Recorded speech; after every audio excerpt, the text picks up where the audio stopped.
Hello everybody, this is Frank Norris from the Frank and Stan chat. I think we're on the 25th, 26th, so we're virtually half a year of these, which is unbelievable.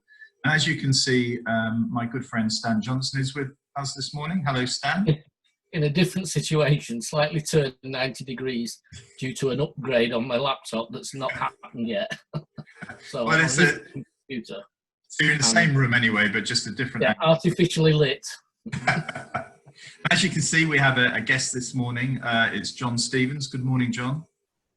Hi, Frank. Hi, Stan. Morning. Yeah, it's great that you've joined us this morning.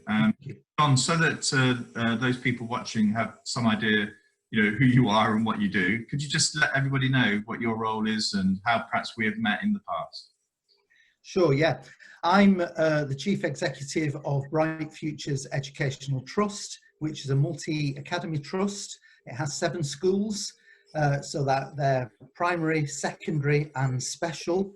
And we're mainly based in Greater Manchester, and we also have 2 schools in Blackpool. So it's very much a northwest based trust, and I've been there since January 2017. Although I feel very much at home there, so I don't feel like I'm new, although I suppose it's not that long ago, but I feel it's somewhere that I'm very, very embedded now. Prior to that, I worked in the DFE. I was a senior civil servant working on system leadership and teaching schools and that sort of thing.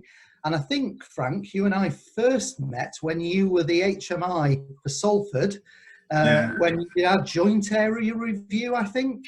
And I was the deputy director of children's services then in Salford City Council. But I think our paths professionally have crossed many times since, thankfully. And I remember meeting you again when I was working in Cheshire, and then of course when you were at Ofsted and I was in the department. So I think it's wonderful how all these things sort of intertwine. And of course, Stan and I are both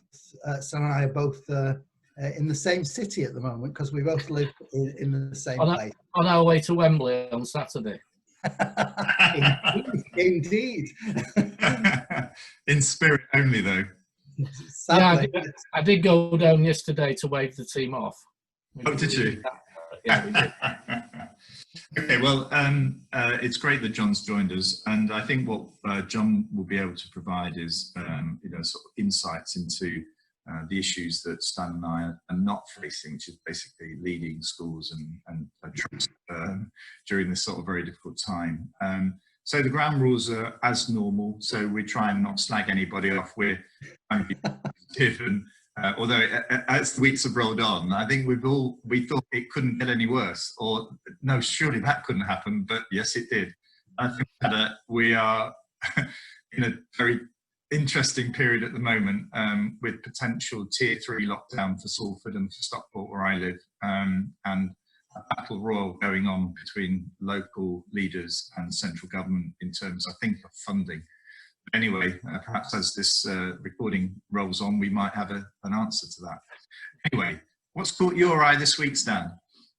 Well, apart from Andy Burnham's sort of claim to become the King of the North, I think we're in Game of Thrones with that one. Marcus Rashford and his appeal for free school meals over half-term and Christmas, which apparently has been rejected by Boris Johnson. And you just think, why get yourself in that kind of trouble for what is effectively peanuts compared to what's being spent? Much more politically astute to say, yes, of course, we were always going to support free school meals through there and through. I just think politically they just don't get it at times. Easy wins and they miss it. So that's caught my eye, and the general mess of everything else. Isn't the issue though, Stan, that is it that because the government didn't actually come up with the idea themselves, but that's put them in a slightly difficult position, because it made it look as though they gave ground before. Perhaps there was an issue here where, because the idea hasn't been seen to be theirs, and they're sort of responding all the time to events rather than leading events, that's the issue here.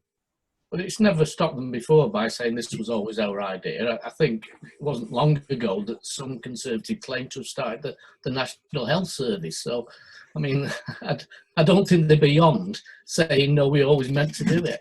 I just think it's an easy win, and they seem to be able to shoot themselves in the foot without even trying.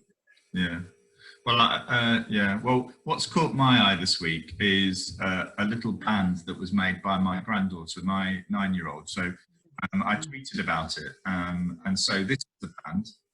And what happened was, I said to her last week, "Will you your band? Is there some way you could make me one?" Thinking that she was just sort of had these little sort of angles and whatever at school or at home. So I didn't realise until she gave it to me that she had to exchange some of these sort of cards that they collect and kids are collecting at the moment. And so it made me think about, the power of a gift and how cheap it had to be, but because it was heartfelt. And so what I did was I then started thinking about, well, I can't just share it with one person. So I was then thinking, well, I need to publicise this as widely as I can. And so in a way, so that I don't treat the other 3 grandchildren differently, I will mention their names, because I don't know whether they watch these. But anyway, so it was Eleanor who made the band for me. I have got Hattie, who is 6, Indy, who's nearly 2, and Marlo, who's nearly 1. So I've given them all a mention. So hello, everybody, if you watch it. John, what's caught your eye this morning? Well, I mean, what's really captured my attention this week is, as Stan said, the Marcus Rashford campaign, I think, has been incredible. And I think it's caught many people's eye because it was the second fastest petition to 100,000. I think the other one, the fastest, was again only a few months ago. But I think for me, what it points to is just how difficult it is to lead in these circumstances. And ironically, I actually have a lot of sympathy with those that are trying to lead at a national level, whether or not I agree with the decisions they make, or whatever political persuasion they are, or disagree. I actually am very sympathetic to the challenge of leadership in these circumstances. However, where I'm less sympathetic, and it kind of touches on what Stan said, is that seeming kind of almost cultural aspects of not being able to learn from what's gone immediately before, because none of us know, so you can be very forgiving of getting things wrong, but I'm less forgiving of the kind of persistent making the same mistakes. So we had all this with Marcus Rashford a couple of months ago, and I think very wisely, the government said, we can see this and kind of step in. And then what you'd expect next is that they would get ahead of this and actually not have to respond. Whatever their response is, whether you agree with this or not, if their response is going to be, we're not doing this, get ahead of it and begin to put together a coherent argument. And that kind of reminded me of the other thing that Stan said, although I had a slightly different take on it, which is when the Greater Manchester leaders spoke to us yesterday. I was very interested in the impromptu crowd that gathered, and I was interested in the venue, it being so close to the site of the Peterloo massacre. Yeah, that rang with me as well. Yeah. Suddenly, that sense of what's been your history beneath your feet, as it were. So suddenly I had this great kind of historical connection, which of course, is very much was very much in my mind. But I thought there was something great about the fact that they stood, probably serendipitously, because the town hall in Manchester, of course, is closed at the moment. So stood outside the library in St. Peter's Square, and you've got Pankhurst at the statue at one end, and it's by St. Peter's Fields, and all that kind of stuff, which I thought were great optics for the message that was there. But what I thought, and again, it's not about agreeing or disagreeing with one side or the other, but what I thought was, actually, we're hungry for that clarity of communication and that clarity of message that you can at least either get hold of and argue with, or you can get behind. And I think that's been one of the difficulties for us in the past few weeks. So those two things were really significant for me this week, along with I think the Times educational supplement research, which I haven't looked into in detail, around the impacts of the COVID-19 on children entitled to free school meals as a proxy measure of deprivation, and how it's been that much greater, which kind of intuitively we know, but I think it's interesting that that argument's been put forward. I think it's interesting also, because probably worth picking that point up, but before we do, is the impromptuness of the presentation yesterday. I mean, if ever Andy Burnham wanted to make a point that I'm not a suited gent, you know, and I don't wear a tie, I thought it had a real sort of realness to it. I don't know if that's the term, but actually there was a sort of sense of real sort of rootedness in the north, I felt, and also sort of Lee's being there with his sort of, look like somebody said, it's like his Oasis jacket, you know. And I noticed Sean Fielding, the leader of the council for Oldham, was there, and Sean was a governor at one of the co-op academies. So I know Sean reasonably, he's a co-op guy as well. So I know Sean reasonably well. But it was the fact that it was all done very, it wasn't staged. There were no sort of flags behind, there was no podium. You know, it felt as though this is just, it actually added to the strength of the argument, because it felt as though it was really real, as if those were the words, not presented by a comms manager, but by Andy Burnham. You know, he'd come up with those words himself. Don't you think, Frank, there was just enough anger in it to make it passionate?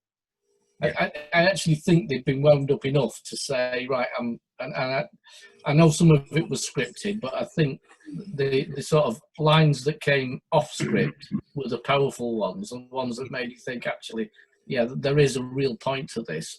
And, you know, thankfully, somebody making a coherent, different approach to what's going on. Yeah. John, I mean, the point you made before then about how it's impacting on the disadvantaged, I mean, the trust that you lead is sort of, it's got some very privileged, or I wouldn't say privileged, but children who attend school who have very low levels of free school meals into those that have got very high, haven't they? So in a way, you've seen this from both sides. So just picking up on the point you raised before, I mean, how has that played out for you as, you know, in your trust, and how have you managed all of that? Well, I think it's important to acknowledge that children, young people, families from whatever background, like us all, have been impacted, because, you know, it's impossible to insulate yourself from the circumstances that we're all going through at the moment. And, you know, it's been really hard for some young people who perhaps you know, have been able to form a very long-term vision for what they want, where their goals are, you know, what's going to happen when they get their A-levels, which university they're going to go to, and what the career path will be. Suddenly, to have that quite abruptly disrupted, we shouldn't underestimate the challenge and the anxiety that that's created for young people. So that's some of the problems that people have faced. But I think in those parts of our trust where we're working with young people who perhaps are doubly disadvantaged, and that's the kind of message that's in the TES report this morning, you know, what we've seen is the things that they actually endure and deal with all the time laid bare. So yes, they are worse, but more importantly, they've always been there, but this has exposed them to a greater extent. So the creed occur, get everything online for learning. Yeah, that's great. We can see that there's some mitigation of risk there. Oh, what happens when people haven't got any equipment? Oh, we'll give them some equipment. Well, what happens when they haven't got, you know, the wherewithal to charge that because they've got fuel poverty in the house, or they've got 6 young people in the house, or they haven't got a space to work? Those things have always existed, that disadvantage, if you like, that sheet anchor that they're having to drag along behind. They've always existed, but I think it's been interesting the way that this, the set of circumstances we're facing now has really laid that bare. And I think it's important that we have those discussions about, okay, up to now, if you dare to suggest that children in particular communities might not do something the same as children in others, somehow you're dumbing them down, or you've not got high expectations or whatever. So, and it's made us almost afraid to lay bare it's not to say that we expect any less, but the way we go about describing that has to be nuanced and different, because it's not the same. There is this sort of narrative, though, isn't there? I think Stan and I, we're all long enough in the tooth to have heard it, that actually every child can ride through poverty. And actually, you know, there will always be some children who, through poverty, you know, whether that's through their own, you know, dogged determination. I mean, we spoke to Jenny Webb weeks ago, an amazing teacher who's worked and lived in central Leeds and went to Oxford. And those are amazing. It just shows it can be done. It doesn't. It can be done by everyone.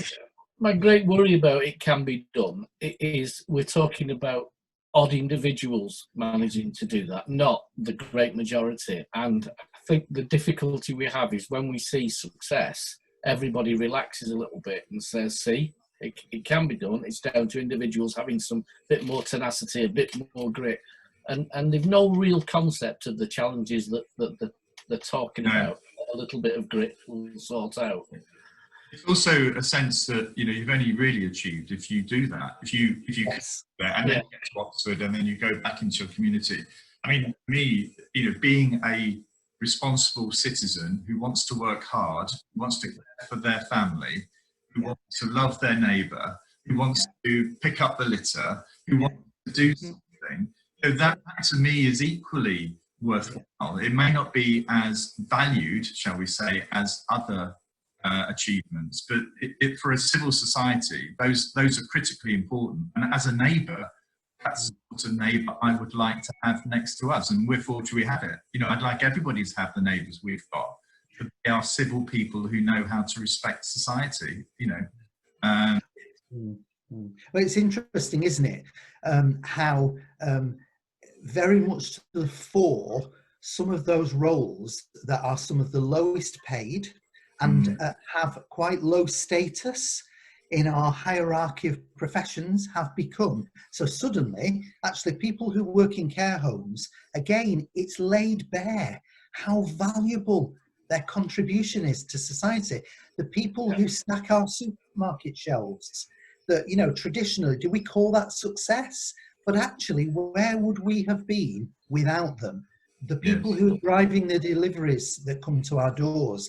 Actually, what's been interesting for me is to show the value and the contribution that everybody makes to, as you say, a civil society, and actually the attitudes that people have as well. Because if you go back to the issue of the conflict at the moment about tier 3 and what have you, actually what we're talking about is trying to win people over to make a collective effort.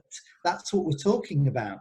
And that requires a kind of civic responsibility, which you have to understand the reason behind and be persuaded of when there are conflicting arguments. So interestingly, you know, the way we've tended to describe success has actually been quite narrow and quite historically based. And so there's lots of learning in this really difficult situation that we're in.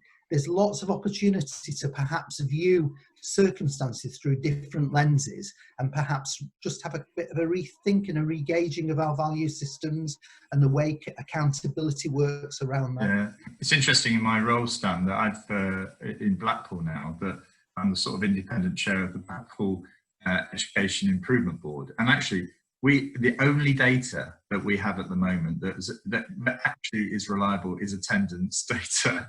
And it's actually the performance data non-existent, you know, and if it does exist, you know, that takes us back, Frank, to when we first met and our very first inspection that was in Blackpool, and the only reliable data was attendance data, which is why it became a really important factor. The other thing I just want to bring up today, I spoke to some head teachers yesterday, and I'm genuinely concerned about the mental health of head teachers.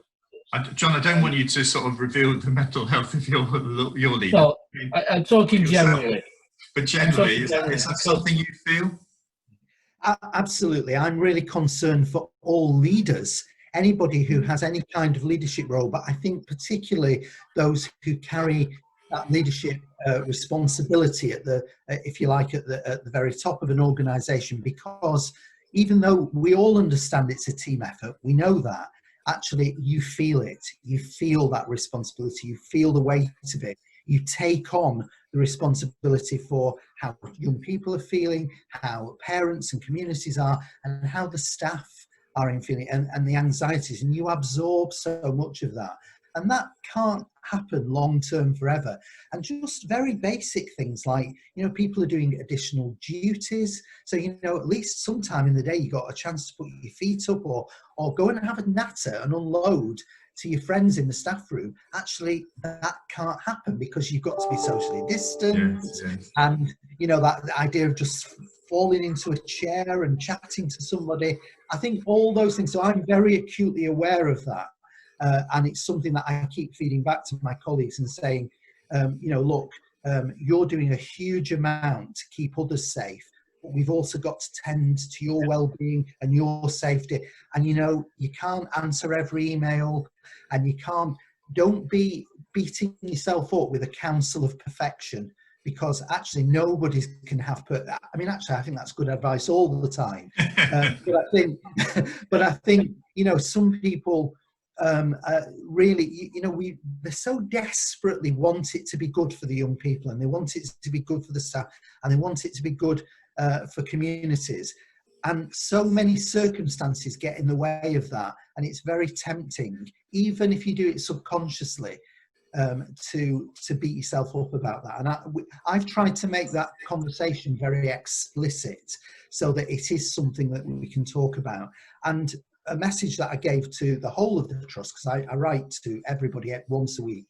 I don't think everybody reads it, but I do it anyway. And one of the things that I said a few weeks ago was, get comfortable with not being able to control everything, and just accepting there are some of this is beyond our control. Get that in a box somewhere over there. That's beyond my control.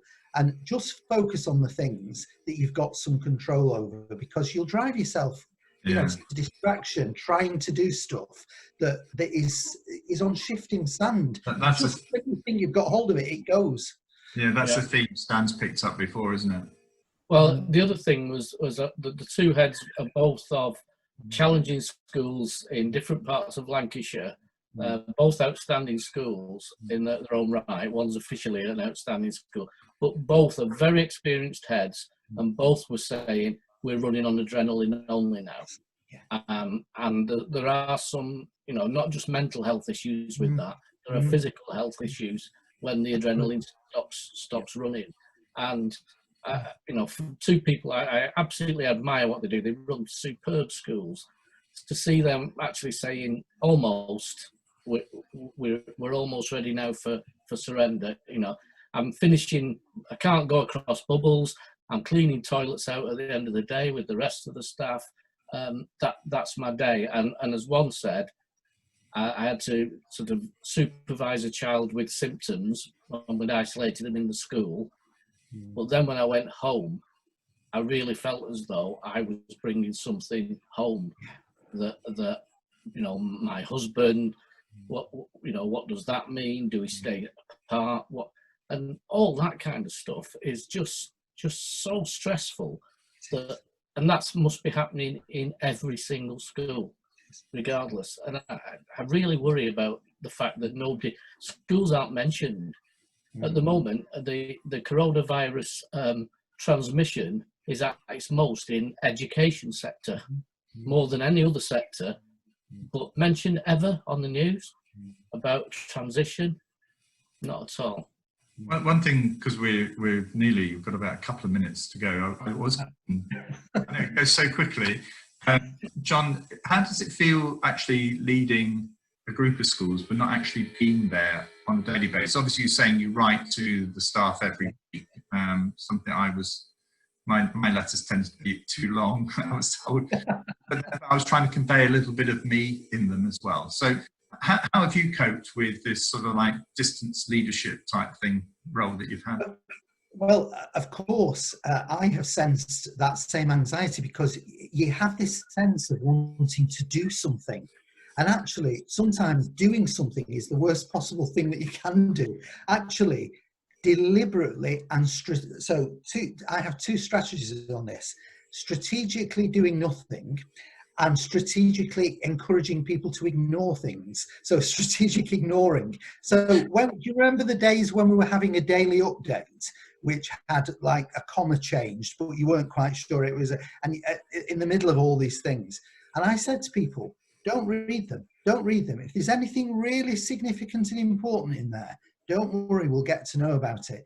Don't torture yourself with that 3 o'clock ping where you think, oh no, what is it today? Let's just take this at a pace that we can manage and that we can do something with and that we can go through. The other thing that we haven't done, again, it's very tempting, this business of control, to kind of say, oh, send me a plan for that. What are you going to do that? How are you doing that? And I've really said, and I said to my colleagues who are in the executive team, actually think really carefully about what you're asking people for, when you're asking it.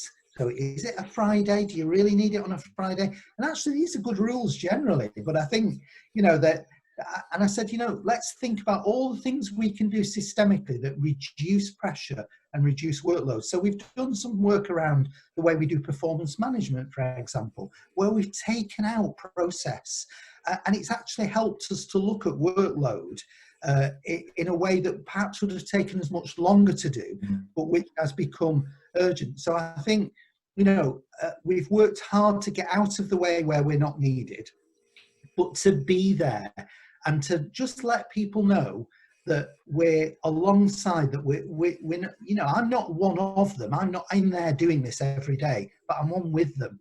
And I want to be alongside leaders, just as I want to be alongside children and young people and the families and communities that we serve. But I'm not one of them, I'm one with them. And I think people, just need to know we're the kind, the kind of people where you can come and just say, I'm not coping. And that's okay. In fact, it's good when you tell us that. And nobody expects everything to be perfect. And at the same time, because we have a culture where we work together and it's not a competitive group of people, it's a genuinely collaborative group of people. It's about saying, oh, well, don't worry about that because somebody over here has done it really well and they'll just send it to you. You can just do it. People have been really generous and open and willing to say, actually, I don't know, I've been doing this job for 15 years, I have no idea what I'm doing with this. And actually you just feel a bit better, don't you? If people say that. I mean, I do get worried sometimes on Twitter when I see these great perfect situations, and I for a minute or a second I go, oh, I'm not doing that, and then I think, no, I'm not doing it. What does my head in at the moment is when head teachers are taking credit for the fact that they haven't had any output. I think, well done. Hang on a minute, you're in no control. If you're taking credit for that, you're taking credit for the completely wrong thing. And well done. Do you want to add anything before we finish? No, I think just on that point about supporting each other, just to take the conversation I had yesterday, in that conversation with those two heads, I made reference to another head that I'm working with who's, again, struggling. And one of these heads just said, well, we are nowhere near them. They don't know us. Tell them to give us a ring. Yeah, we'll absolutely. We can talk it through anonymously. I think that's been one of the great things of this, isn't it? And in a way, it's also focused back on aspects of care and welfare and for the communities that schools serve. Supervision, Frank. Supervision, which we've never really had in education. We've had appraisal, but never that bit that says, how are you doing? On a regular basis, let's talk through the things that are causing you problems. Yeah. Okay. It'd be great. Go on, John. You finish off. I was just on that point of supervision, Stan. This is something that we've been looking at quite a lot, not just recently, before this. But actually, we're very fortunate. We have two brilliant educational psychologists in our trust who are, they're not the kind of educational psychologists that do transactional work for us. They do systemic work. Right. They build capacity, and actually they're helping us to do some good supervision work at the moment, trialing in some of our schools while we work out exactly what that means.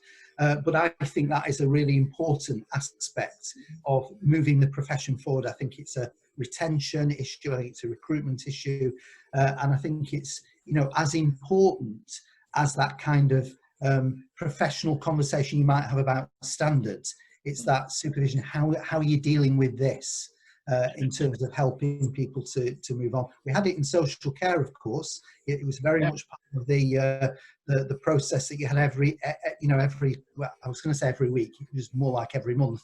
But you know, it actually was really helpful. And well, that's where I came across it when I was doing some joint work with children's social care. And I kept thinking, wow, that must be great every so often, just to be able to sit down with your line manager and say, you know, this is how I feel. Okay, well, I'm gonna bring it to a close there, because this is you don't care how I feel, do you, Frank? You just don't care. Well, I'll do my best to support you after the recording, Stan. So, anyway, thank you very much, John, for joining us, and thank you, Stan, again. And next week we have the return of Jenny Webb, the amazing English teacher, author, who has a very strong following on with her work. So we look forward to speaking to Jenny and seeing you all next week. So thank you again. Thank you.